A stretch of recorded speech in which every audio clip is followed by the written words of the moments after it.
ইয়া রাসূলুল্লাহ, ইয়া হাবিবাল্লাহ, ওগো পয়গম্বর, দুনিয়ার মানুষগুলা মেজবানের বাড়িতে যদি মেহমান হয়ে যায়, নবী গো কিছু না কিছু সাধ্য অনুযায়ী নিয়ে যায়।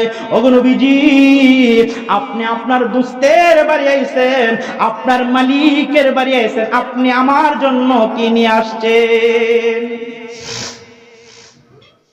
আল্লাহর হাবিব বলেন, ওগো মালিক, আমার জীবনের সমস্ত নামাজ, আমার জীবনের সমস্ত পবিত্রতা, আমার জীবনের সমস্ত ইবাদতগুলো আল্লাহ আমি আপনার জন্য নিয়ে আসলাম। সুবহানাল্লাহ।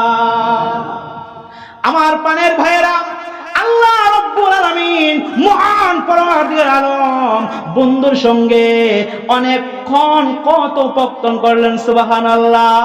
কি বলেছেন? কি বলেছেন? আল্লাহ এবং আল্লাহর রাসূলই সবচেয়ে ভালো জানেন। প্রেমিকার মধ্যে কত কথা হয় না? দেখি কোন যে কিতা কইছে, অনেক কথা হইছে। সেখানে রাসূল চলে আসবেন, বিদায় মুহূর্ত রাসূল চলে আসবেন। আল্লাহু আকবার। আল্লাহর বাইরে চলে আসবেন, দেখবেন বিয়ের বাড়িতে বিয়েজন আবার চলে যায়, যে মেজবান বিয়াই, মেহমান বিয়াই, এমন একটা দিনে আসলেন আমার বাড়িতে, আপনার জন্য গরুর গোশত আর ইলিশ মাছ ছাড়া কিচ্ছু আনতাম না। চিন্তা করছেন? গরুর গোশত আর ইলিশ মাছ আর কিছু আপনার বিয়ানের শরীর বেশি ভালো না। হ্যাঁ, কি যেন আনছে, লবণ কম হয়েছে না বেশি হয়েছে না, পুরা আমার নিচে লাগাই নিয়েছে, কেনা জানে বেশি, মানে আপনার খাওয়ানটা ভালো করে খাওয়াই তারলাম, মানে বিয়া এ কই তো না আলহামদুলিল্লাহ বিয়ে খুব ভালো খাওয়াইছেন, এই কথাটা শুনতে আর ঠিক না, এটা উদ্দেশ্য না। বিয়ে কোন আলহামদুলিল্লাহ, আলহামদুলিল্লাহ, আলহামদুলিল্লাহ, যা খাওয়াইছেন আলহামদুলিল্লাহ। আল্লাহ বলেন, ওগো পয়গম্বর, আপনাকে সান্ত্বনা দেওয়ার জন্য নবী গো জমিন থেকে 7 আসমান বেদ করে আরশে মহল্লায় নিয়ে আসলাম।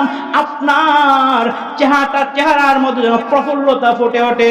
নবী গো, আপনার চেহারাটা এখনো কেন মলিন দেখা যায়?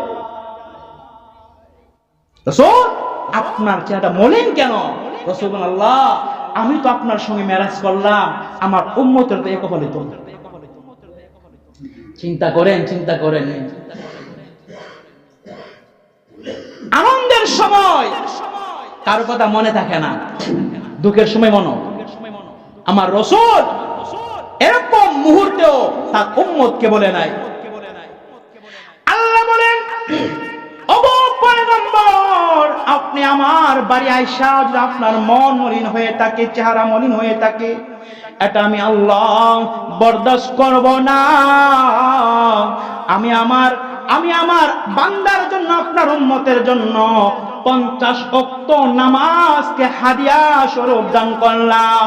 আপনার উম্মত গুলা যদি এক নিষ্ঠা আমি আল্লাহর জন্য আপনার তরিকা মেনে নামাজ আদায় করে, নবী গো, আমি আল্লাহ আপনার বান্দার সঙ্গে দৈনন্দিন 50 ওয়াক্ত গিয়া সাক্ষাৎ করব। সুবহানাল্লাহ। কয় ওয়াক্ত? 50 ওয়াক্ত নামাজ রাসূল প্রফুল্ল মনে চলে আসতেছেন। সপ্তম আকাশে হওয়ার পরে নবী মুসার সঙ্গে দেখা। মুসা গো, ভাই আপনার কি দিচ্ছে আল্লাহ? 50 ওয়াক্ত নামাজ।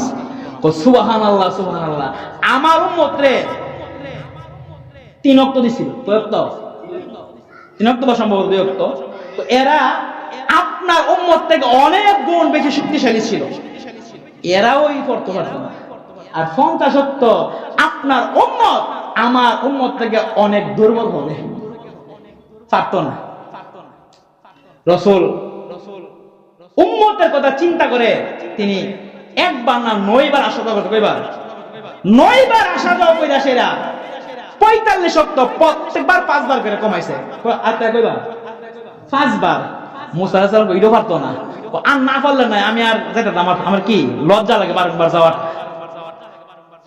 কিন্তু আমার ভাইরা, আল্লাহর হাবিব এর পরমনপূর্ণ, আহারে আমি আমার উম্মতের বড় ক্ষতি করে ফেললাম। আমার আল্লাহ তাআলা 1 রাকাত নয় 2 রাকাত নয়, 50 ওয়াক্ত নামাজ দিয়েছেন। 1-2 ওয়াক্ত নয়, 50 ওয়াক্ত নামাজ দিয়েছিলেন। আমার উম্মত যদি পড়তে পারতো, আমার উম্মতের বড়ই লাভবান তারা হইতো। আমি তো ক্ষতি করলে ফেললাম। আল্লাহ রাব্বুল আলামিন বলেন, মান জাআ বিল হাসানাতি ফালাহু আশরু আমসালিহা। নবী গো, যদি কোনো বান্দা একটা নেক কাজ করে, আমি আল্লাহ ওই বান্দারে 10টা নেক দান করব। সুবহানাল্লাহ। একটা নেক করলে করে দিব আল্লাহ। সূরা আনআমের 160-59 নম্বর আয়াত সম্ভবত আর কি, মানে দেখে নেবেন। আল্লাহ তাআলা বলেন, একটা নেক কাজ করলে আমি আল্লাহ তাকে কমপক্ষে 10টা দেব। অন্য আয়াতে আসছে 700 দিব। ওরা 700 কথা আসছে সূরা বাকারার মধ্যে। একটা কাজ করলে 10টা দেব সর্বনিম্ন। আল্লাহ বলেন, নবী আপনার উম্মত যদি 5 ওয়াক্ত নামাজ সঠিক শাব্দিকভাবে পড়ে, আমি আল্লাহ তাআলা আপনার উম্মতরে 50 যে কইছিলাম, এটা 50ই থাকবো। কত থাকবো? 1 ওয়াক্ত পড়লে 10 ওয়াক্ত, 5 ওয়াক্ত পড়লে কয় ওয়াক্ত? 50 ঠিক থাকবো। বলুন না সুবহানাল্লাহ। তাহলে সেই নামাজ রাসূল দুনিয়া জমিনে নিয়ে আসলেন। আল্লাহু আকবার। নামাজ নিয়ে আসলেন। এখন আজকে উম্মতগুলা মেরাজের ঘটনা শুনি না, তাই না কইলে ইনশাআল্লাহ সোহাদা পানি বেরো, বিস্তারিত আলোচনা করলে, কিন্তু সোহাদা পানি বেরো রাত্রেবেলা, কিন্তু ফজর নামাজও নাই। এই আলহামদুলিল্লাহ আমাদের দেশের মধ্যে যেই পরিমাণে ওয়াজ নসিহত তাফসীর মাহফিল হয়, অন্য কোন দেশে আছে? এত আছে কেন? এরপরও শ্রোতারা মাহফিলও জাকির জানেননি, টিভিতে দেখছি, ইউটিউবে দেখছি, হুজুরটা দিকাইয়া টান্ডা কেমনে দেয়। আর যারা মাহফিল করে এর উদ্দেশ্য কি? এমন একটা বক্তা আনবো, আমরা মাহফিল যেই পরিমাণ মানুষ হইব, আজ পুরো দেবী দেবী এমন মানুষ নাও। আর বক্তা মনে করে এমন টানা মাস্কা জুমানের আমার আরো 3 বছর 1 নাগারে দাওয়াত দেয়। মানে এই 3 সেক্টরের কোন সেক্টরে নিয়তি সহি না, এর লাগে মানুষের ওয়াজ ও কাজ হয়। বুঝছেননি ভাইয়ার আমার? এখনো সময় আছে। দেখেন, শিখেন, মরে যাবেন কিন্তু ভাই থাকবেন না। কালাদারি লাল হয়ে গেছে, স্ট্রং চামড়া, ক্লিন চামড়া ফ্যাকাশে হয়ে গেছে। বাস পড়ে গেছে, মরে যাবেন কিন্তু। চোখে আগে দেখতেন আমার মতো চশমা লাগান লাগে, দেখেন না আসেনি এমন লোক? হুজুর আগে দেখতাম বড় শুরু এখন বড় লেখা দেখি না। আগে দূর দিতে পারতে, এখন দূর দিতে পারে না, লাড়িলে আরো লাগে, ঠিক কিনা? এরপরে যদি আন্দাজ নাও, বারংবার সিঙ্গেল তুমি কিন্তু মরে যাবে গা, তোমার দাঁড়িয়ে রেখে গেছে গা, তুমি কিন্তু মরে যাবে গা, তোমার দাঁত তৈরি গেছে গা, তুমি কিন্তু কিছুদিনের ভিতরে মরে যাবে গা, কারণ তোমার চামড়ার কি টান চামড়া ঢিল হয়ে গেছে গা। ভালো দেখতে এখন আর দেখো না। এরপর আমার হুশ ফিরে না। আমার দুনিয়ার মধ্যে যতক্ষণ পর্যন্ত 10 তলা বিল্ডিং 3টা ইউনিট না করতে পারে, অতক্ষণ পর্যন্ত আমার বিলটা মল্ল হস্ত না। এমন কথা গনি কফুতাইত্রে আলহামদুলিল্লাহ, একটা ইটালি বাড়াইলাম, একটা কানাডা, একটা জাপানের জন্য টেহাতে লাগছি। এ গেলে গা, এবার আমি মরে গেল গো, আমার বিলটা ফসবো। ফসা ভাই দেখবো আর কি। ভাই আপনি যদি মরেও যান, আল্লাহ তাকে ঠিকই চালান, বাকি থাকবে না। কিন্তু আপনার কি হালত হবে? ছেলের জন্য সুদ খাইলেন, ছেলে মেয়ের জন্য ঘুষ খেলেন, তারা কি আপনার বাগ নেবে? কেউ বাগ নেবে না। একটু চিন্তা ফিকিরে দুনিয়ার জিন্দেগি করেন। যাই হোক ভাইরা আমার, বলতেছিলাম রাসূল সাল্লাল্লাহু আলাইহি ওয়াসাল্লাম 50 ওয়াক্ত নামাজ রে, এটা কি কমায়া সেরা 5 ওয়াক্ত নামাজ নিয়ে দুনিয়াতে আসলেন, মেরাজ করে আসলেন। রাতের অল্প সময়ের ভিতরে আয়েশা রাসূল আকরাম সাল্লাল্লাহু আলাইহি সাল্লাম ফজরের নামাজ পড়া কাবার চত্বরে বসলেন।